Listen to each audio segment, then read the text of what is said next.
from Books and Books right here in Coral Gables, with thanks to the Knight Foundation for their generous support. Just a reminder to our internet audience, if at any time during the presentation you'd like to buy a copy of tonight's book, just give us a call at the store and we'll get a copy signed for you with no charge for the shipping anywhere in the U.S. And for those of you that are here, please silence your cell phones. And don't forget to pick up a copy of our Books and Books newsletter. This will give you a rundown of all the great events we have at Books and Books just about every night of the week. We do about 60 every month, sometimes 4 a night. You can also go to our email address at our website at booksandbooks.com and give us your email address. That way we can alert you to everything that goes on here. I also remind you that flash photography is forbidden. It interferes with the live streaming, so if you could refrain from doing that, I'd appreciate it. We do Spanish events, we do kids events, we have poetry readings, first-time authors, and celebrity signings. There's always something going on here at Books and Books for everyone. So don't forget to also visit our newest Books and Books location is now at the Carnival Tower, otherwise known as the historic Sears Tower, downtown Miami at the Adrian Arts Center. We have a beautiful new bookstore there and a big cafe, full bar. Great place to be. Of course, when you're there, be there. If you're not there, come here. We're very happy tonight to have with us Sebastian Rusk and his book, Social Media Sucks If You Don't Know What You're Doing. The power of what Sebastian has written is invaluable for all marketers as brands begin or continue their social journey. It's an invaluable combination of critical strategic thinking and tactical advice. Brian Kramer, author of Human to Human, says, not only can Sebastian rock a bow tie, but he rocks the digital world with a hefty dose of reality. Social Media Sucks is filled with real life and practical experience from a guy who knows what he's talking about. Sebastian Rusk has developed a very unique approach to creating buzz and making noise for brands via social media. His role as an author, MC, speaker, influencer, personality for brands, and social media strategist has enabled him to influence those around him. His forte of being able to make his crazy ideas a reality are what makes SocialBuzzTV.com a reality today. With 12 plus years of experience in marketing and online ad space, Sebastian really has a knack for not only thinking outside the box, but showing there can be reasonable thinking inside the box. Sorry. That funny monkey on Facebook. Sebastian resides in Miami. He's also a full-time dad. Please welcome Sebastian Rusk.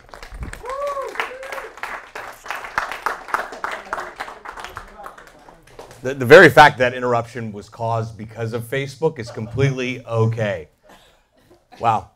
This is quite the humbling experience, I must say. It's been quite the journey over the past 5 years. When you refer to humble beginnings, I can attest to showing up 5 years ago with this little girl in a duffel bag wondering what was next. So thank you all for taking time out of your busy schedule on a Monday night at 8 p.m. to come hang out with me and to hear my story. To get the thanks and accolades out of the way, I've got my entire crew here in the front row. My mom decided to drive down from Delray tonight and surprise me. I wasn't shocked at all. My daughter Kayla's 13, going on 18. You're incredible. You keep me in line and check me daily, and tonight's about you and this whole row. Tama, this show doesn't go on without you. So the pastors in the house, longtime clients and friends, I love you guys for being here. Lots of new faces as well. Big shout out and very big thanks to Books and Books. What an incredible venue. First time been here at all? First time to Books and Books, welcome. And a huge shout and thanks to my friends at Yelp Miami. Cassie, the entire team there for jumping on board, getting people here, believing in what I'm doing in the bow tie. So it all started 5 years ago when I showed up in Miami with a duffel bag and my daughter, and I thought, well, this is where chapter 2 begins. Rewind a couple months prior to that, I came back for my best friend's wedding, and it was March of 2008, and I was doing marketing for realtors, and I think everybody's pretty familiar with what went down in 2008 in the real estate market. So to be doing anything within that space was incredibly awkward. So I knew that wasn't the direction that I wanted to go. So I moved back in April of 2008. I came for the wedding. I woke up at my buddy's place on Miami Beach and I said, you know, it's time to come home. California's expensive, very expensive. When the ship is sinking, it's really expensive. So I came back and told a friend, the ship is sinking, I need to come back home. And he said, here's the keys to my rental place. It's fully furnished, just go back to California. And I'm like, why don't I just sell everything? He said, great idea. I literally went back, was gonna spend 3 months selling everything. Sometimes when you make your mind up, you're just emotionally checked out, and that's where I was at with California. So I went back, sold everything I owned on Craigslist, bought 2 one-way tickets, and said, come on, honey, this is where chapter 2 begins. Our family's in Florida. Let's go back to Florida. So we found our way back here in 2008. I had no idea what I was doing. I spent 2 years feeling sorry for myself, wondering how it all went from here to here, and self-pity, et cetera, et cetera. And in 2010, I just woke up and I reached that point. I think we've all been there once or twice where we just said, enough. I will no longer go on like this any longer. I'm broke. I'm frustrated. I've lost it all. You went from rags to riches, back to rags. So what? Cry a river, build a bridge, and get over it. Let's go, Nancy. So, and if there's any Nancys in the room tonight, what up? Carlos Miller's in the house, huh? Where's he at? Yeah, he's wondering. Hey, at the bar. Attaboy. Attaboy. Thanks for being here, guys. So I decided I wanted to go see Anthony Robbins. Been a fan of him all my life, and called a friend that was working for him and said, hey, I want to go out to Long Beach. I want to walk on fire. I want to awaken the giant within. I just need something to ruffle my feathers a little bit. And she said, great, here are all the details. Let me know when you're ready to sign up. I'll get you all squared. And she called me back about an hour later, and she said, hey, you should probably meet my best friend. She lives on Miami Beach, and she travels with Tony as part of his core team. You guys have similar personalities, definitely a great contact. So we got introduced that week, and before we had actually met in person, I sent her a video that I had shot for a consulting business that I was attempting to do when I moved back here for direct response marketing, working twice as hard for half the money. I played the video I shot in my living room, and she absolutely just blew up and said, oh my gosh, you need to start your own YouTube channel. You'd have like 1 million followers. And I'm like, excellent. What am I going to talk about? And she said, well, social media. Like I'm like, well, I've been screwing around on MySpace since like 2004. That like makes me a pioneer. Wait a second. So social media, social buzz, a TV show, SocialBuzzTV, that kind of jives. Sent those 3 words to my designer, and 3 days later, I have what is now the SocialBuzzTV logo. So I said, great, now I've got a logo. I got a great idea to create buzz. Now what am I going to do? No car, no money, I had a bus pass, and I had a skateboard. We made it to school, didn't we, honey? We made it there. Couple more blocks. We're almost there, honey. Humble beginnings, hashtag humble beginnings. And I told myself, wait a second, we're onto something here. Now, where's the biggest need right now, Sebastian? In 2010, people can barely spell Twitter. They think it's a dance. And I said, there's an education curve here that I think I can really capitalize on. And that's just educating people, helping people know what they don't know that they don't know. I think there's a need for that. When you provide value, you create a market. And we create a value in a market, what do? You make money somehow. So I started going around town to networking events and just selling the dream. I'd hop off the bus a couple blocks down. I'd drive the sweat off my brow, straighten my suit up, put my fake Rolex on. I'd walk in with a bunch of business cards. And I'd say, hey, I'm Sebastian Rusk with SocialBuzzTV. We're launching in just a couple months. It's going to be the best YouTube show you've ever seen. We're going to educate people about social media, what you do, how you use it, that Facebook and Twitter thing. And people are just completely because they don't understand, they don't know, but they know that they kind of need to know. What's that Facebook thing? Everybody's curious. So this was like me selling cell phones in like 1999 and 2000 when beepers were hot, right? So I said, well, hold on a second. If the education is the biggest curve here, let me go on to networking events. Let me meet a bunch of people. Let me stay in contact with them, and then let me start doing these myself. How hard is that? So I found the person that does these event type. These are people that work in each restaurant that do these events. So got introduced to somebody at Morton's right around the corner. And I said, hey, listen, you don't know me and I don't know you, but I'd like to bring 30 to 50 people here on a Monday or Tuesday night when the place isn't that busy. We want to do some networking. I'm going to need 1 free cocktail for each guest. They'll spend money at the bar after that. No one drinks 1 drink in Miami. And pass some appetizers around. And we'll have them mingle, and you can give off a raffle. People can come back for lunch, and my people will meet your people. We can do this every weekend, that whole program. And they said, great, sounds awesome, Mr. Bowtie. And I said, one more thing. I'm going to need that room upstairs that you have where you do all those fancy networking events and lunches and whatnot, because I'd like to bring everybody back the day after the networking event, and I want to host a social media boot camp. Well, what's that? Well, it's just exactly what you thought, but I'm not wearing a military uniform. I'll have a bow tie on. It'll be a boot camp to help people really better understand exactly the who, what, why, and where of social media. How do I set this stuff up? What should I be doing with it? There's a huge need here. Well, the light went off with the restaurant venue going, hold on a second.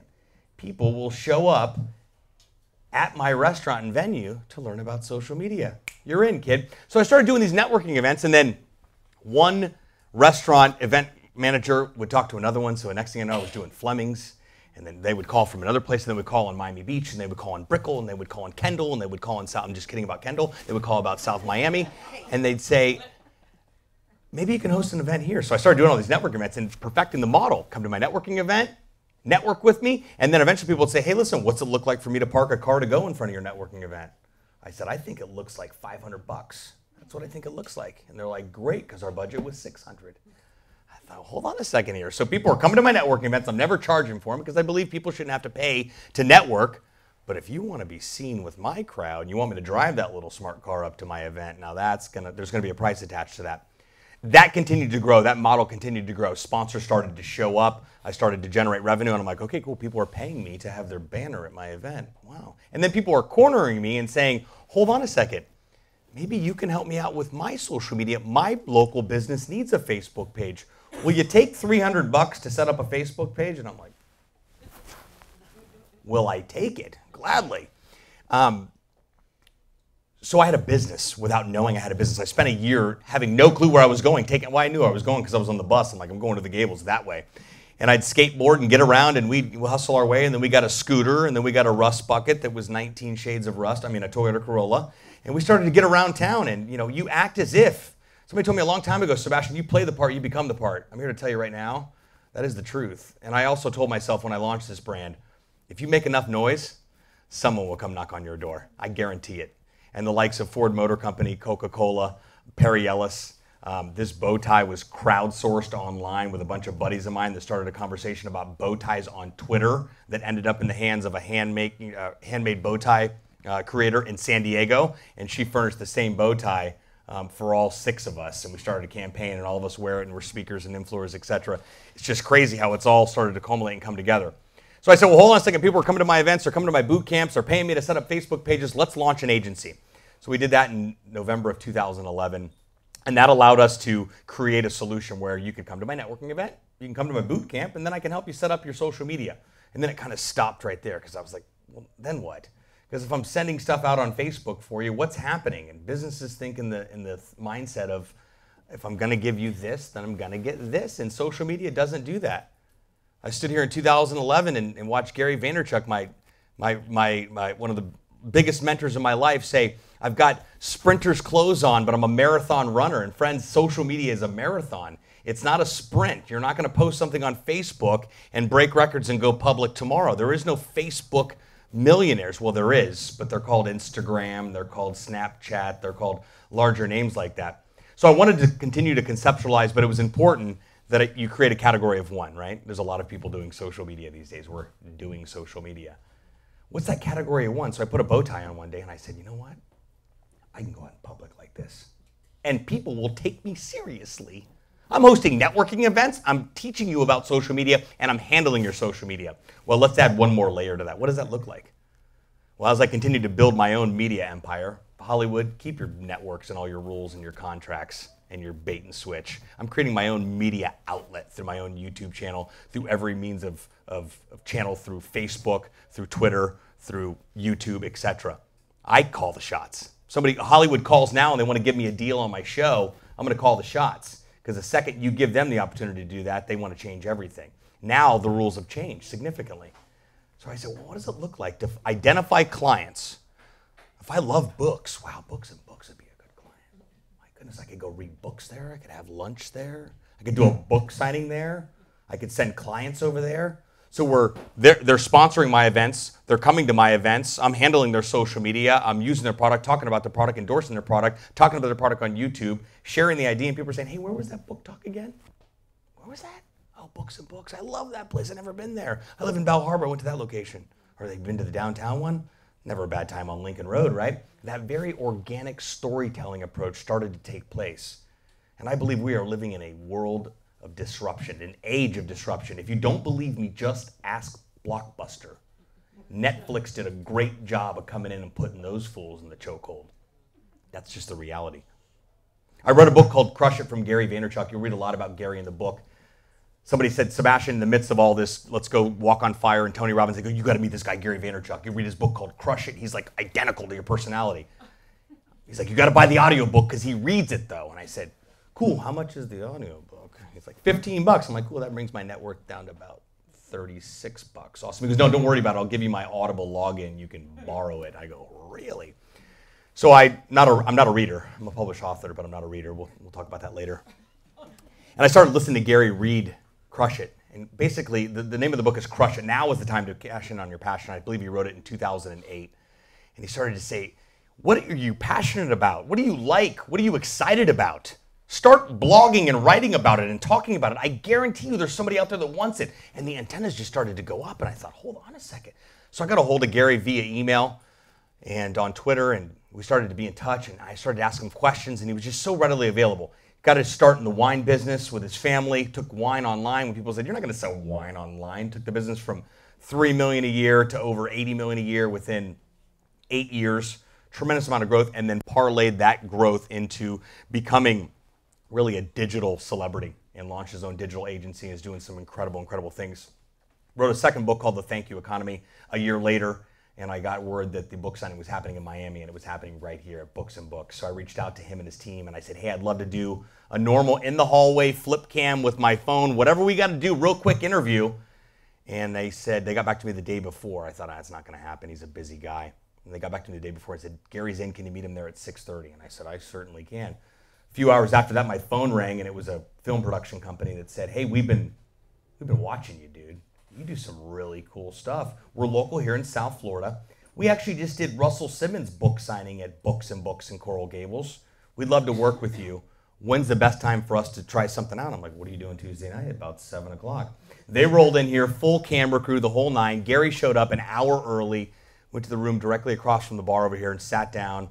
And I got to interview Gary a year into this, right? No idea where I was going. I just read his book and made a connection with him and sat down and had one of my first interviews ever and came into this exact room at this exact podium and watched him tell the story of how he got to where he was. So when it comes full circle, I kind of went ADD for a moment on telling the story of where I'm at, but Gary's a very, very integral part to that because I did not build this brand with money. I built this brand with a tenacious, ridiculously ambitious, nonstop, you're not keeping a good man down desire to succeed. And through all this, over the past 5 years, gratitude is something that's continued to strike in my mind over and over again because I think it was Tony Robbins that said the secret to life is gratitude. And it's stopping when you're all jammed up and sideways and what's next is sitting around and look and go, I got a beautiful daughter that's healthy, that's way smarter than me. I got a mom and sister that got my back like a jacket. I'm healthy. I got a car now. I live in Little Havana and my neighbors like me. You know, I have a lot to be thankful for. And as time progressed over the past 2 years, really over the past 24 months, I've really started to discover what the mission of SocialBuzzTV is. And I'm a devout Christian. My faith is incredibly important to me, and we're in the midst of a very modern movement of the church moving through not only South Florida, but the world. And I'm part of an incredible church here called Calvary Kendall and Calvary Wynwood. One of my best friends is the head pastor there, Pedro Garcia, and we connected through Twitter. And I mean, I can't even tell you how the story unfolded. And it all started with one of my other best friends, Pastor Sean Smith, here tonight, giving me a ride to every event that I needed. He wanted to go to these events and started to share this story and say, I want to start a church, of which he's successfully done over the past few years, and started to share all this stuff. And I'm like, wait a second, I go to church on Sundays, I'm good with that, but launching a brand, and it just all started to unfold, and some incredible things are starting to take place. And the mission of SocialBuzzTV and what I'm doing is to fund our efforts on what we're doing here in today's church in 2015, not only through South Florida, but through the world, so that when I'm long gone, 80 plus years from now, something stays concrete there and lives are continuing to be changed through all that. So I continue to be humbled by that process every day. I don't want to just be rich and famous to drive Lamborghinis and have mansions and boats. I mean, that's kind of a given, isn't it? Duh. But it's also to be able to give back and contribute. Giving back feels good. I think it takes growing up a little bit and getting in your 30s to go, you know what, I like giving back. But the mission has been established for SocialBuzzTV. The book came about 2 years ago. I went to the National Speakers Association annual convention in Philadelphia. Never been there before. And I was there as media, and I'm just kind of running around with a bow tie interviewing people. Now, this is the National Speakers Association. This is a 40-year-old organization of professional speakers. Okay, so you've got, I'm already anticipating a tough crowd because it's everybody that does what I do. I mean, how much can you're like, you want to talk about yourself, I talk about myself, et cetera, et cetera. So I had no idea what I was getting into, but I knew that as my speaking career continued to unfold, I wanted to surround myself with people that have been doing it since I've been knee-high to a Girl Scout, and NSA was a great start for that. So I approached NSA, got there and just started networking with people, and someone said, you've got to meet one of our sponsors who's a publisher. Have you ever thought about writing a book? And I said, sure, make the introduction. The guy literally stopped our conversation and interrupted the conversation of the individual that he was introducing me to. And that was the CEO of my publisher, Adam Whitty, with Advantage Media Group. And he's about, I don't know, 7'3" is probably exaggerating, but this guy is tall. And they're based in Charleston, South Carolina, so you can imagine a Southern gentleman that's like yay tall. And he said, you've got to meet him. And he said, hey, Sebastian, great to meet you. Have you ever thought about writing a book? I said, listen, I think about it every day. Should I smile? But have I done it? And what I did was I started taking Word documents out and I started writing chapters out in bullet points. I'm like, well, let's just establish the chapters first. So I wrote 10 chapters down. And then under each chapter, I started writing bullet points under each chapter. I was like, all right, cool. Let's start writing paragraphs under this. So we got chapters, we got bullet points. Now we've got some blurbs about each. So I did this for a straight 6 months, and it was awful. I mean, it was painful. I mean, I'd rather punch myself in the face or wake up and eat my pillow than have to write another chapter in my book. So they said, well, listen, the good news about us is that we've got a program called Talk Your Book. And I'm like, oh, I can talk for like years. And we've got a program called Launch Your Book. And this gives you the opportunity for us to take whatever you have, a manuscript, which you're supposed to have, air quotes, manuscript, and we'll dissect all that and we'll interview you for 6 to 8 hours on that manuscript, and we'll extract 33,000 words out of that manuscript. And I'm like, you sure about that? And they go, absolutely. So I said, what are you guys doing with social media? And they said, nothing. We really are not believers in it yet. And I go, oh, you're one of those. So we sat down 2 weeks later when we got back home after the conference and put a deal together. I became a customer for them, an author, and for them to publish my book, and they became an agency client. So we put together a deal that was just an absolute godsend that I was stoked about. So we took their brand social, and I thought it was a perfect fit because I believe you got to be a product of the product to sell the product. And what a better guy to be able to launch your social media strategy than the dude you're publishing. So we got done with that conversation in October. The recordings, the interview process of recording the book was throughout December, and the first shipment of books showed up in March. I mean, it was a quick turnaround scenario, and I thought, holy crap. When I opened the door, I had a box of books there, and I'm flipping through it, and my picture's on the front. The titles I actually chose are there, and I'm like, holy, I guess I got to read my own. Do you read your own book?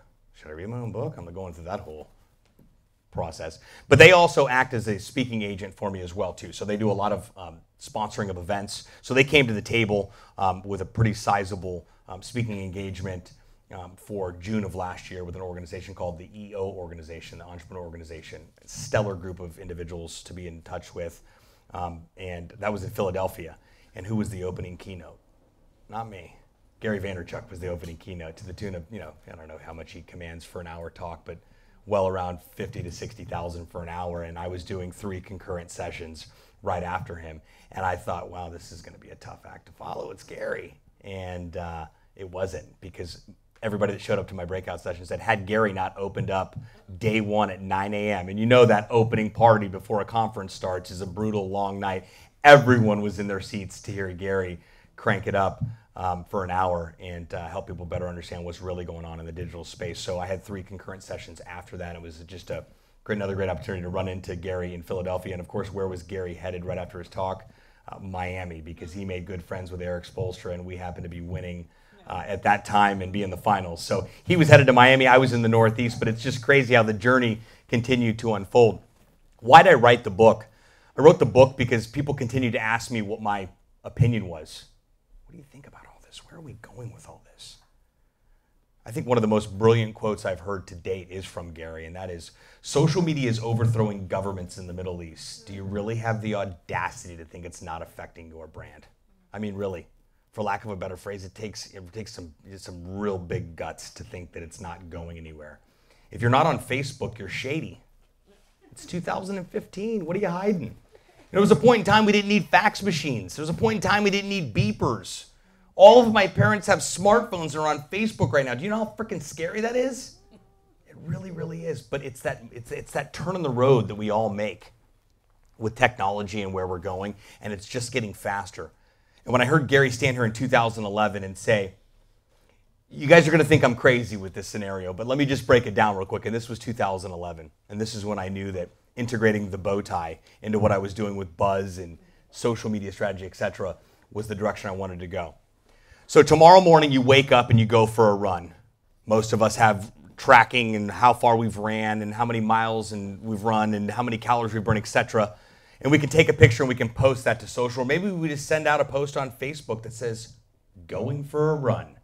We go for our run, we come back, we feel incredible, we get ready for our day, we come back, we have a protein shake, we move on with our day. We come home from work the next day, the doorbell rings. Opens the door, it's the FedEx guy. He's got 6 brand new pairs of Nike running shoes at your doorstep. Free of charge, can you just sign here? And you're going, what? What's the next thing you're going to do? Oh my gosh, I got 6 pairs of Nikes, and you're tagging Nike and hashtag Nike, and look at my shoes, and Nike, Nike, Nike, Nike, Nike. Wow, if we can magnify that towards how many people would potentially do that on a campaign they would run, that's what's happening right now. It is far more cost effective for Nike to assume you will wear their running shoes than to take out an ad in the New York Times and hope they're going to get an ROI on a $35,000 ad in the center page. Just where it's at. I started to live that when I took an Instagram picture one morning on Miami Beach. I run a lot. Well, not a lot, but I run if a bear's chasing me. Sometimes I'm down on the beach in the morning, and I took a picture of that like entrance into the beach, and you can see a lifeguard tower, and it was just real beachy. And my buddy James Brown's the head of marketing for Perry Ellis International, and he had said, this kind of looks like a standard Perry Ellis ad picture, unfortunately. And I said, sorry to hear that. And he said, well, that's all changing. And I said, well, I hope that there is bow ties involved. And he's like, how did you know that? And I go, I don't. I just talk about bow ties all the time.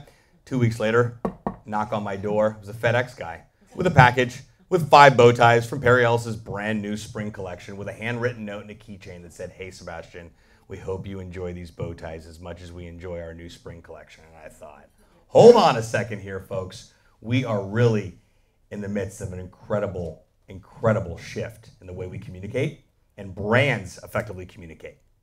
I was cast for a reality show 2.5 years ago on Fox with George Lopez. It was me and 30 women. It was awful. Nobody got a rose. And so I'm sitting at a chamber luncheon, and I happen to be at a meeting, and I happen to have a suit on and a bow tie, which was rare. I usually I'm suiting up with the bow tie, etc., if I've got a meeting or I've got to be somewhere. But I happen to have a chamber luncheon, and my phone rang, and it was a friend of mine that said, hey, we're doing a casting for a reality show on Fox on Miami Beach, and the casting director really wants somebody with a bow tie. And I'm like, I got a bow tie on. What kind of casting is it? Like, it's a reality show. We can't give you many details, but it's going to be on Fox. Can you just be here? And I'm like, I don't know. Sebastian, you really should come try out. And I'm like, all right, cool. I didn't do the whole casting thing. I'm like, I'm building my own empire. So I showed up on Miami Beach to like some apartment across from Miami Beach High School. It was like in an apartment. I'm like, what kind of show is this, dude? Because I'm not into that. Like, this is not, I have a daughter, go to church. They're like, no, it's going to be on Fox. So they interview me, and they're asking me my ideal date, and then 500 questions. I'm doing like a screen test. And then they send me home with a packet of information like that big. And they said, fill it out, have it back here on Friday. So I'm like, okay. Went back, filled out this whole thing, which basically said, Fox now owns you. And you're not even on the show yet. But if you're on the show, they're going to own you. And if you're not on the show, they might still own you for a little while too. So just sign right here. So I did that, and they called back and said, hey, listen, can you keep next weekend open between Thursday and Sunday, because the producers want to meet you, and we need to fly you to New York. And I said, sure, I'll keep Thursday through Sunday open, no problem. So they called me back, and we did all these phone interviews and et cetera, and the background checks and the yada, yada, yada. And finally they called and said, you're leaving at 5 a.m. on Sunday. You've got a meeting at 10:15 with the show producers. You're flying out at 5 a.m. Your flight back is 6 p.m. It's a day trip to the city. I'm like, let's do this. So it's Sunday morning. I wake up 4 a.m., get to the airport, we fly, I meet the guy, I connect with the guy, social media, connect with the guy I'm flying there with, that's going to be on the show. We have no idea what's going on, so he's one of my best friends on the planet now. But we meet at the airport, and I was like, do you know much about this? He's like, I have no idea. Do you think there's going to be chicks there? I'm like, well, it is a dating show. Could be. So we get there, and the taxi takes us into the meeting, and the meeting's at 10:30. We get there about 10:15. We're the first ones in. I walk into this long conference room with white linen on there. There's 4 producers with a bunch of notebooks, et cetera there. And we sit down there, go, so why do you want to be on the show? And I'm like, because you guys cast me. And they're like, are you looking to get married? You're looking for a wife? And I'm like, time. I had a girlfriend at the time, so I'm like, I don't know how this works, but I'm not bringing that up. So they tell me about the show, et cetera. It's going to run 6 weeks. It's the pilots with George Lopez. There's 30 girls. They make a decision on whether they like you. For each thing they find out about you, they hit a buzzer. The most lights that stay on, you get a date. All the buzzers go off. You don't get a date, you go home. How's that sound? Great. Look forward to having your show. The thing about reality television, well, number one, it's not reality, but number two, they never tell you what's really going on. They just don't. It was my understanding that the executive producers want to talk to me, look at you, you're good, you're cool, you're not cool, etc. I didn't know they were actually casting me for the show. Well, we get done with the meeting like 20 minutes later, so it's 10:45 in the morning. I have all day in the city. I was like, awesome. So like any responsible tourist would do, I walked over to Times Square, and I'm standing there in the advertising mecca of the world, and everyone's looking down at their phones. And I thought, hold on a second here. We're on to something here. And I'm on to something here. I'm getting cast for a reality show. It has nothing to do with it. I did it for the experience. I did it for what is it like to be on Fox at 9 o'clock on Thursday evening? What's it like to be in the same sound studio as Ryan Seacrest, where they shoot Idol? What's that look like? I want to go. I mean, it was the hardest $250 that I've ever earned in my entire life. But they flew my daughter and I out to shoot the whole what's Sebastian doing when he's not trying to find a date on national television and so the whole experience started to happen, but it really started to unfold and become a reality for me where I thought, wait a second here. This is starting to get crazy. So needless to say, I did not get a date. The show was called Take Me Out. I was on one episode. It was great to work with George Lopez and get a feel of what it's like to work in a sub-zero studio and sit in a dressing room all day. They brought us in at 9 a.m. and I shot at 11 p.m. So welcome to Hollywood. So, but it was incredible to see how being in New York, people were in the advertising mecca where people were spending billions of dollars to be seen or be exposed, and they have for quite some time, and everyone's like, looking down at their phone. I'm like, I'm definitely in the right place. But we fast forward 5 years, and it's become a multi-layered brand. The book came out in March of last year, and that's turned into a tremendous amount of speaking engagements. For some reason, when you write a book, people think you know what you're talking about, and they believe you, and then they pay you ridiculous amounts of money to get up and talk for an hour. Blows my mind. I don't ask any questions. I just go. In fact, I tell everybody that I go wherever an airplane goes. So, bless you. It's created a tremendous amount of opportunity for speaking. I've done a tremendous amount of MC work too, and I found that to be a real niche for events that are happening because there is no MC. I go to these events, they've got great content, they're talking about great stuff, but by noon, I'm kicking myself with the level of energy. Beam me up, Scotty. Is there a wheel spinning? I see a hamster in there. It was really awful, and I said, well, what would it look like to allow me to put a bow tie on and get on stage and introduce people? And that became more than just introducing people. It became an act, and now I'm getting booked by large brands. I just got back from San Diego for the largest digital marketing conference on the planet for 3 days with digitalmarketer.com, and I found those guys on Twitter at 2 in the morning. And Twitter recommended that I follow the CEO, and I followed him and sent him a tweet and said, hey, do you need a guy in a bow tie to rock your stage as the MC at your Traffic and Conversion Summit? And he said, hey, this sounds interesting. Our one mutual friend in Austin, Texas was the guy that's in my MC reel that says, if you want your event to really kick ass, make sure Sebastian's on your stage next time. What? There was no questions. There was no anything at all. They booked me immediately for a 3-day event. I'm on stage with 3,300 people.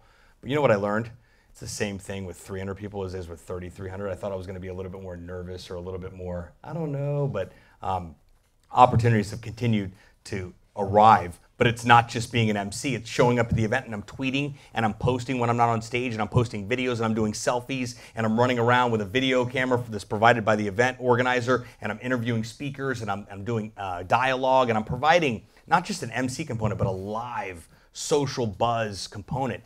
And I created a category of one there, once again, not only with the agency with happening, but people also say, hey, we need you at our next event. Or, hey, I mean, the phone has been ringing from so many diverse opportunities from 2 weeks ago, whether it be an agency client or consulting clients. These are large, big, huge brands. Infusionsoft, large brand in the space right now. Digital marketer in themselves are just absolute, just godfathers of the digital marketing space, and I was mind blown, and I was also humbled at the same time. It was my birthday on the last day of the conference, so I gave up my birthday because it was 36, isn't really that big of a year, and they announced the charity water campaign that I did with Charity Water this year, so that was cool to have 3,300 people. Instead of seeing happy birthday, be able to contribute to my charity water campaign. We raised about $1,400 and got water to remote areas of the world where people don't even have clean drinking water. They walk for 8 hours. So these are the type of things that I'm starting to leverage to the opportunities that I'm getting through all of this. I wrote the book to tell people my story. I hope my story impacts you. I hope it creates a shift in your mind. This stuff isn't going anywhere. We are just in the beginning of this social media stuff. It's just getting started. It is an absolute sleeping giant. If you look at 2 years ago, big brands started to get on board, and then last year, little brands started to get on board, and then now everyone's kind of starting to get on board. We're doing that Facebook thingy. I was just out at Doral this past weekend for the WGC Cadillac Championship, and of course, Trump has done an incredible job out there transforming Doral and making someplace in Doral enjoyable to go to, which... I'll stop. But I had a unique opportunity covering that event for the past 3 years to connect with the Trumps and his entire team. And Mr. Trump got a signed book, and I got a chance to connect with them over the weekend. And they said, hey, we're on Instagram now. Make sure you follow us and share some information over the weekend with the golf tournament. We'll be sure to share it. And they sure did. Not only did they share it, but they thanked me socially, and they also sent me an email. I got an email from Trump's right-hand girl, the vice president of marketing. If you guys ever watched The Apprentice, she plays the receptionist. Mr. Trump will let you go back in now, is Amanda Miller. She's actually the vice president of the Trump organization, vice president of marketing for the Trump organization, and just an absolutely class act. And I had the privilege of connecting with them over the past few years and getting me a copy of my book. And they emailed me yesterday and said, thanks so much, and thanks so much for the social shout-outs. And I thought, hold on a second. Does the Trump organization really need someone to help them with social, or where? No, they don't need any of that. So the very fact that they stopped and recognized that social is happening and taking place. Trump's an old school organization. Trump's been around for a minute. Everyone knows that. I wanted to interview him and just ask him that one question, Gary Vee's #1 quote, which was, what do you think about the quote, authenticity trumps likability? And I think that's so unique. But these opportunities have happened, showing up with a bow tie. Everybody lets a guy in a bow tie and a camera in, especially if you've got a book as well. Come on in, guys. You coming in? Come on in. Bring it in. Come on. You're good. You're not disrupting anything. Come on. We're all family here. So that's my story, and I'm sticking to it. I really gave my opinion. I also thought the brands are really doing it wrong. I mean, if you are any local businesses in here, does anybody use Dr. Ross in the house? My dentist in the house. Awesome. Keeps the cavities away. Yeah, we got an awesome social media story. Another story for another day, Dr. Ross. If people are talking to your local business or you about your brand and you're not responding back to them with a simple thank you or a hello, you are being grossly negligent to people that are already talking about you. Well, I don't want to use social media because then people will talk about me. Psst, they already are. And if they're not, Carlos Miller is, okay? And you don't even know about it, all right? So photography is not a crime in the house. He was here 3 years ago, or 4 years ago too, when Gary was here. It's just crazy. A lot of familiar faces that were here when Gary was here. So there's a lot of special moments that have happened in this room. But the book's been a tremendous blessing. I ran into my Books and Books friends again about a month ago. Randy Zuckerberg, Mark's sister, was in town for her book signing. And I said, I'd love to do a book signing with you guys. And they're like, we'd love to have you. And that's how it all transpired. And these guys are booked solid through the end of May. And Christina said, we have one Monday available in March. Do you want it? And I'm like, I'm in. Because I didn't want to wait till summer here where it's a little hot on the patio. So I'm extremely blessed to be able to keep it in my backyard here. It feels so great to put on the old monkey suit. I mean, bow tie and a suit and go up the street and not have to chase airplanes or go across the country to talk about what I'm doing. It all started right here. It's all going to end right here. Miami's home. I travel I go anywhere an airplane goes and travel the world doing this and spreading my message. But if you asked me this 5 years ago, I would have told you you're completely out of your mind. Where is this all going? I have absolutely no idea. But I think I'm onto something. I made a goal when I was 18 years old to become a millionaire, and I'm 36. I got 4 years to do it. I think I'm right on track. So I'm really stoked. But that's my story, and I'm sticking to it. So I'd like to open it up right now. Thank you again, guys, for being here. You guys are freaking awesome. Thank you. I'd like to open up now for some questions. Ask me anything. Carlos Miller, that excludes you. This is true. He's a journalist. He's always just trying to extract the truth out of every story. Yeah, absolutely.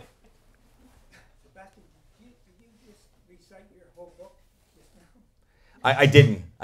There's a story in there that will grab you and keep you engaged. It is. I gave you a 30,000-foot perspective.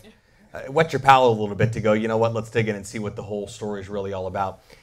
I hit the bullet points, if you will, of the book, but there's a lot of my opinion in the book of brands that are doing it wrong, my experiences of them doing it wrong, how you can leverage what you're doing with social media to impact it for good, to really tap into that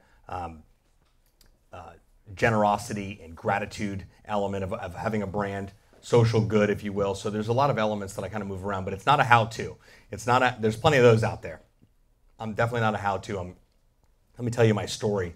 And I believe we're living in that age of disruption right now. I believe stories disrupt people's thought process. And when you disrupt people's thought process, you make an emotional connection with them. And when you make an emotional connection with them, by default, they want to be in your ecosystem. And once they're in your ecosystem, you can sell them things. And not saying I want to sell you stuff, but think about the people and the brands you trust already. You're more inclined to go out there and buy something from somebody that said, this is the meatball to eat at this Italian restaurant at this specific place, or you've got to buy this book. It's awesome. I got a question, Sebastian. Say you run a very boring type of job, like an accounting, for example. Sure. And how do you use social media to make that interesting to people who don't really care about accounting? Because everybody needs accounting, but it's not the most interesting brand or subject. Right. So I got a call from a hydraulics company about a year and a half ago. And that was from a friend that I had met from an MC gig that goes to church with the guy that owns the hydraulic company that's been around for 70 years. That's the type of opportunities that I get that have come from. Somebody sees me on stage, I exchange a tweet, and next thing I know, my phone rings. Social media works, friends, I guarantee you. But we got into our first meeting, and they said, hey, we want you to train our 20 sales reps. They've been selling hydraulics longer than you've been alive, and our customer service department as well. And we also want to make hydraulics cool. So I'm literally out at their facility in Sunrise with a hard hat on and goggles, walking their facility, going, can we just start with what a hydraulic is? Because when I think hydraulic, I think of like patio screen doors, kind of, and then slams, like or garbage trucks, like that's the extent of it. We had to figure out a way that we could effectively tell the story of a not so exciting brand. My buddy Jay Baer, who wrote the foreword for the book, has a brilliant quote and said, the goal is not to be good at social media. The goal is to be good at business because of social media. So you've got to be, you've got to somehow make it fun. And he wrote a book called Utility. And in that first book, he talks about being a utility for a brand. How do you talk about something that complements what you do? If I sell social media services, what else can I talk about that provides value? The brand Columbia, he uses this example. The brand Columbia that makes the outdoor gear for hiking and outdoor, etc. They created an app to teach people how to tie knots, and they don't even sell rope. Do you understand the comparison that comes along with being able to provide something that doesn't necessarily align with your brand? So if I'm an accountant, there may be an accountant in the house tonight. If I'm an accountant, I'm providing information not just about new tax laws, not just about new information on how I can save money. I'm talking about other things that complement money. I'm talking about where my firm is at in Miami, how Miami is exploding, how it's on the map. I'm talking about every single angle in to what my brand is all about without actually saying, I can do your taxes. Because if you're effectively communicating who you are as a brand, and I believe that you putting a face and being an individual behind your brand is extremely, extremely important. And a lot of individuals hide behind their brand. But you need to understand your social equity is far more valuable than your brand equity will ever be. Don't ever get it twisted. People buy from you. Your logo's cute. Your product's cute. They buy from you. Don't ever forget that. And I believe integrating yourself into your brand and making it fun. There's an element to accounting that can be added in there that can be fun. Look at Columbia. And Jay continued to expand on his book. He wrote an ebook for utility for accountants, utility for real estate agents. How do you take accounting and real estate? I mean, realtors this day and age. I mean, I know the market's coming back, and all you have to do is answer your phone and you can close a deal. But there are so many things to do with being a realtor. I mean, there's this little website called YouTube. That's the #2 search engine on the planet. Pictures and videos and interacting and telling the story. I meet realtors all the time and I say, listen, you need to understand that people are making the single biggest financial decision they'll ever make in their entire life with you. They think it's your Mercedes or your cute little firm or Coldware Banker where you hang your license. No, brother, sister, it's you. Don't ever forget that. It's you. It's cute that you send them a bottle of Dom Perignon once they've closed and they've done all that. What are you doing up until that? What are you doing after that? I bought a car from Brickell Motors about a month ago. These guys went above and beyond. I mean, they jumped through hoops. I met with them a couple years ago and we talked about a buzz deal. Maybe they'd recognize the bow tie, so I had a little bit of a special favor. But these guys went above and beyond. I mean, they really went beyond. I mean, the owner called me and said, hey, listen, we want to put a deal together with you. And I thought, wow, this isn't just a salesman harassing me. This is the owner of Brickell Honda calling me saying, let's make a deal. Your business, as a local business and an influencer in the area, is important to us. That's what's starting to happen. So create something that complements your brand. What about accounting sucks? Everything. So how do we take something and add it to it and make it fun?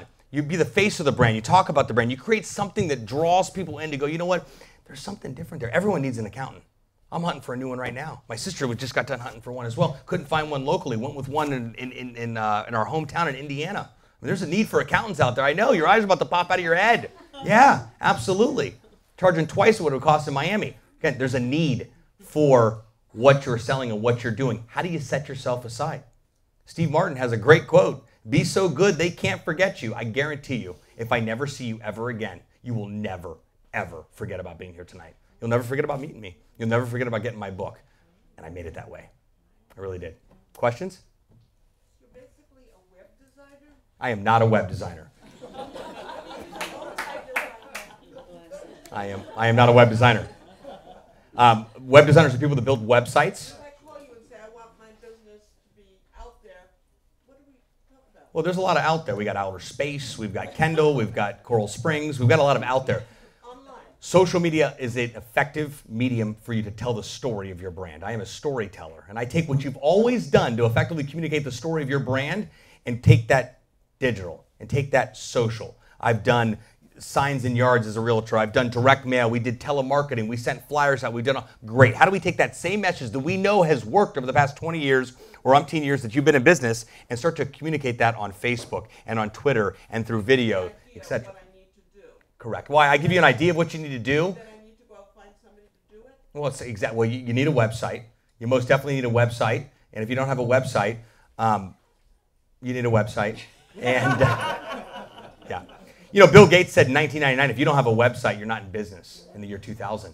Okay? It's 2015. If your brand's not social, you're just not in business. What's the ROI of social media? That you'll be in business in the next 36 months. Oh, I've been in business 30 years. You're not that little young buck with the bow tie is not going to come tell me anything. I'm digging my heels in here. Listen, no problem. No problem, old man Withers. I'll just catch you on the flip side in about 36 months with a big fat cup of I told you so, because this stuff is just moving too quick. I get brought in all the time because I have to somehow, and I decline the offer. Can you convince our C-level executives that social's here to stay? I say, can you call me once they're convinced? If they haven't turned on CNN lately, or they're not on Facebook, or they haven't heard of that little Instagram thingy, you might want to clue them in and then call me. Because once they go, you know what, it's not going anywhere, they start to see a little action with it, then they know. I am not a web designer. Web designers build websites. We have a social media agency that sets up Facebook and Twitter for your brand. Think about it as a billboard online through several different mediums, and we create content, articles, posts, videos. We tell the story of your brand so people go, that's unique. I really like that widget, because they talk about not their widgets, but stuff that kind of pertains to it, but it's really funny. It's really entertaining. I look forward to receiving their content. If you think about the magazine subscriptions you've always subscribed to, my mom subscribed to People magazine for 30 years. She reads it religiously, cover to cover. Why? Because People magazine makes an emotional connection with her. It's just something that goes with People magazine, white Zinfandel, and cheese and crackers after work. It's just something that she's always done. It makes an emotional connection with her that is that not on it? Am I not on it with that? It's the emotional connection people are making based on what you're doing here. But yes, getting out there, social media is not marketing necessarily. It can be, but it's not just marketing. Again, another story for another day. I'd love to have coffee with you and talk more. Questions? What is your price range for developing a medium campaign? Our agency has several different options on a monthly basis. What I'll do is I'll give you my card, and I'll get you in touch with somebody from my team, and we can figure out what best suits you. we have programs that range in several $100s up to several $1,000s, contingent upon the level of work that we're doing. So I hate to bounce around there, but I honestly don't know what our current price range is right now because my team does that initial process and then I'm brought in with the bow tie. Make sense? Cheney? Cheney Coffee. I love you with all my heart. Since day one right here. Day one. You talk about a badass realtor right here. Awesome. She totally gets it. Well, Sotheby's provides iPads way early on, so they totally get it. What's up, Miss Coffee? So for the people who want to hire somebody because they feel overwhelmed and not sure how to do it, and they want to talk to somebody like yourself, how do they kind of weigh out? Because for every great social media provider out there, I think there's 2 snake oil salesmen out there. Sure. So what can you give them to tips to how to really make sure that who they're bringing on board is going to provide what they're looking for? Well, I mean, of course, I'm a little biased, so I strongly encourage, looking at the options with our agency and with our brand and what we're doing here. I think that my work speaks for itself, and I say that as humble as I can because humble beginnings over the past 5 years, this has become a multi-layered brand where I wrote a book about social media. I've been in the space since 2004, which essentially makes me a pioneer. We have clients that have been on board since day one, like Maggie with Southland Mall, that believed in me way back when I barely saw it. Yeah. High five for Maggie. Clients that have been around forever that can say, hey, when you're thinking about launching a social media strategy for your brand, Sebastian and SocialBuzzTV are an absolute no-brainer because of this, and this. And you see our involvement in the community. You read the book, you come to one of my events, you come to a networking event, or somebody is... I don't do any marketing for new business at all. My phone just rings. Thank God my phone just rings. And people say, hey, we saw you on stage here. Somebody referred me from here. I go to church with this individual. Your mom gave me your card in Dunkin' Donuts the other day. I mean, this stuff starts to happen. But when making a conscious decision, don't go for there's no quick bang. There's no, I got this. There's no, it is a crawl, walk, one process of understanding who can effectively tell the story of your brand. Do you want somebody who does social media that's behind the scenes that posts updates? I mean, Kayla can run circles around them, and she's 13 posting updates. Anybody, any idiot can post updates all the time. Who can effectively tell the story of your brand? And who do you have as a spokesperson to really resonate with that brand and effectively tell the story? Because telling the story on Facebook and having somebody with a bow tie on telling the story is far more effective of that. So make sure you know who you're working with and realize there's no, well, we're going to do this and you'll have X amount of followers and you'll get X amount of sales. If there's any guarantees, I learned a long time ago, the only guarantee is that there are no guarantees. And that is the honest truth. It really, really is. So I would look at the brand on what they're doing. If there's too many promises, if it seems too good to be true, probably is. So I would screen people out and better understand. My reputation, thankfully, now speaks for itself and continues to grow. So when I sit down with someone, I very rarely get asked for references. And if I do, it kind of bothers me a little bit. And I don't want to do business with those people because obviously they haven't done their due diligence. And if somebody's asking me for references, there's clearly a trust issue on our very first meeting. And what's it going to look like months from now? Yeah. Thanks, Janie. Great question. Any more questions? Clara. Oh my, back in the day or is day one? I have a quick one. We all know that Kat, Means, and Kim Kardashian, they rule with the social media waves out there. And I find that when I'm going through my Twitter feed and when I'm trying to go through my Facebook feed and my Instagram feed, and I don't move. My wine glasses and thanks to get out of here. It's all good. There's a lot of clutter out there. Sure.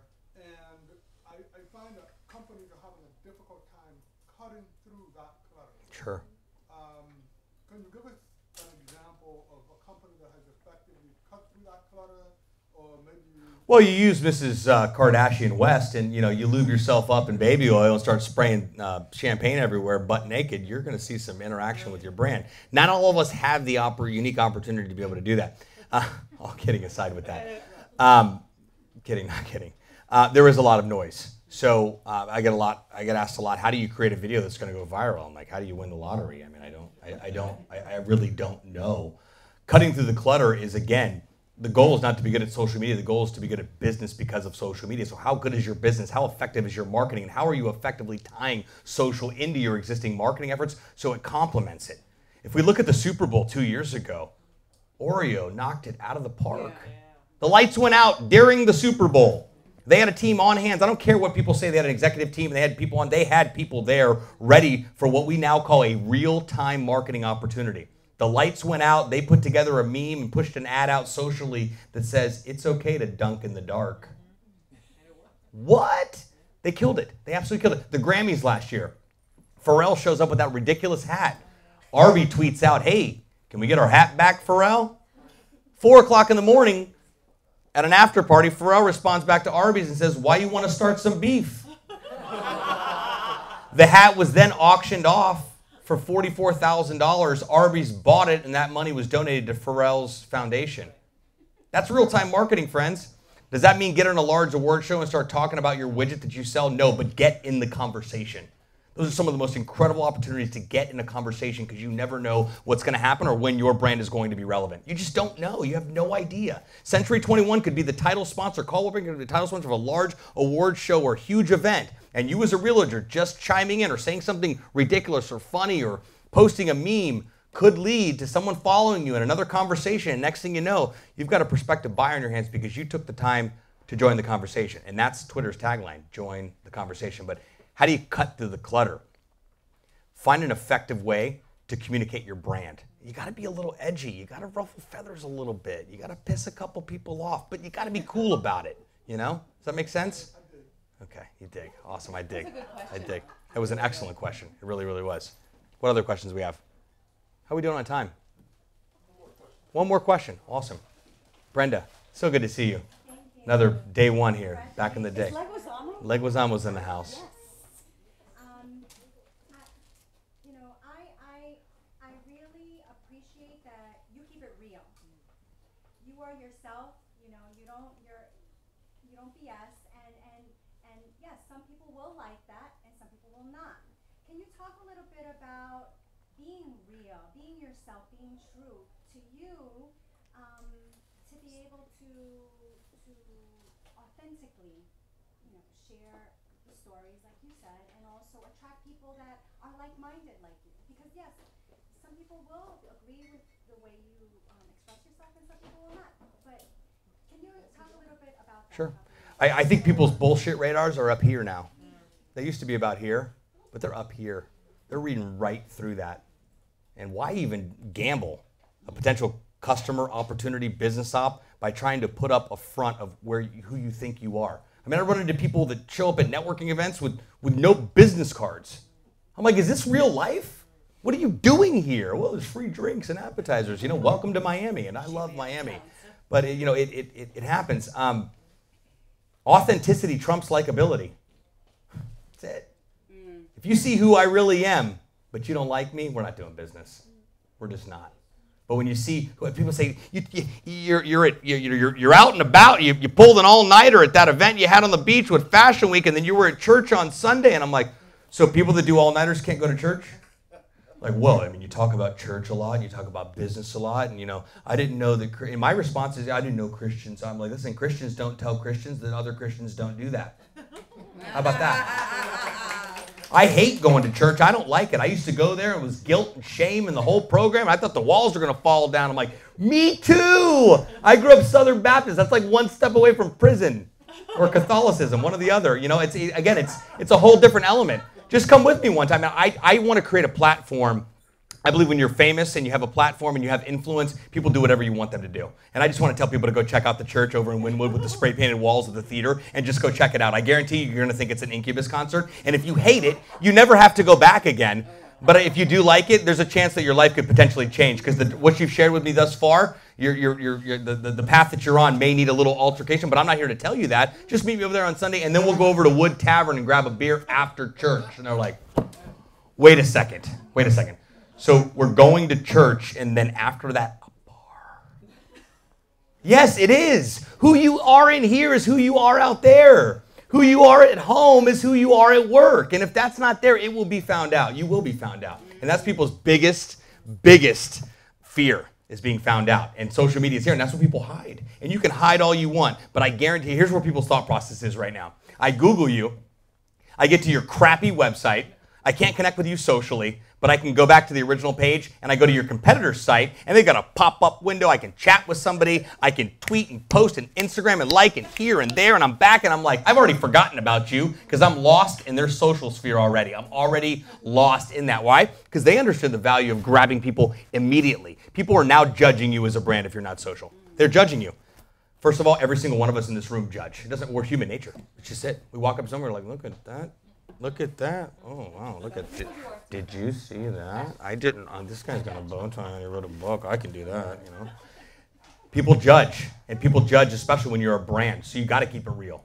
You've definitely got to keep it. People are going to find out anyway. Would you much rather find your true colors right now in this day and age? And I love how it just extracts the authenticity of where, because some people are like, you're kind of forward, you know, you're a little forward. Did you want me to bullshit you for a couple weeks and then kind of tell you who I really am? I mean, because that's the reality that you've got to be able to set in with people. And that, to be honest, I grew up going to church and I hated it. When I was 18, I'm like, you'll never make me go back there. It was just bad suit and dimples and those hymns and those, I'm just not doing it. And then the modern movement of church came around with, you know, you're like, is this a rock concert? What's going on here? Like, everybody hangs out, everybody's cool, you can just be you, and it's not about all these, you know, failed attempts at behavior modification. Like, that's what drew me in, is the authenticity of all that and the ability to go, you know what? This is what it's all about. And I just want to share that message, and I believe I'm being blessed with a platform to be able to continue to grow that and be even more real. And you got it right. That's right. You saw me at Art Walk, at the private party that Grey Goose had, and you saw me at church down the street the very next morning. Absolutely. So, I mean, that's just, and I'm not saying go run amok, go to church. That's what Miami does, and that's what we love, and you do what you do. I'm not here to judge. Nobody's here to judge anybody. But I believe being real, it breaks down barriers for people. It really does. People have called me and said, I want to check out that church because they've realized that I'm real, not because I invited them to church. And I use that example because it's church. It's a personal decision. It's like food. You know, religion, it's a tough sell. Thank God I'm not selling it. I'm not selling anything. I'm telling my story. And I think my story jives with enough people to go, you know what? This dude's cool with the bow tie. Let's go check it out. One more, Carlos Miller. Which tavern give free drinks to the people who go to church? At least one drink. No, we're not. No. We use grape juice. We try to keep it real. Any more? Pressing questions? Sure. Did you see what happened with Coach Schilling? You'd be able to help people to clean up their image? That's what's going to be. That's called reputation management. I got a guy for that. Yeah, it's called reputation management. That's your past is a little and they Google you and it's a little Then the only way to be able to do that, the only way to push old content away is to get new positive content there. That's the only way it works. There's no magic eraser. There's no pretend it goes away. It's to create more new content to push that content away. And, you know, make sure you got your right. You got to be able to, and that happens a lot. I get calls all the time, like, dude, I had a rough path, like 2008. It was kind of right. Exactly, a little Olivia Pope action. Exactly. So some stuff Olivia Pope can't solve. Neither can social media. But again, it's time. It's a time process. If you Google my name, Sebastian Rusk, it's probably going to take 6 or 7 pages up on Google of content, of stuff that I've had, of stuff that I created over the past 5 years of just content. My point is that the more content you're creating, Google is indexing. Every tweet you send, every post you send out on Facebook, every post you send out, every blog post you do, every video you do, Google grabs that and puts it in your bucket, in your search bucket. And when people are looking for a house in Miami and they see your little guided tour with a video or a blog post with your contact information, because of a YouTube video, they pick up the phone and they buy a house from you because of your YouTube video, then it'll start to register. Then it'll start to click. Make sense? You guys are freaking awesome. Thank you so much for being here. Thank you.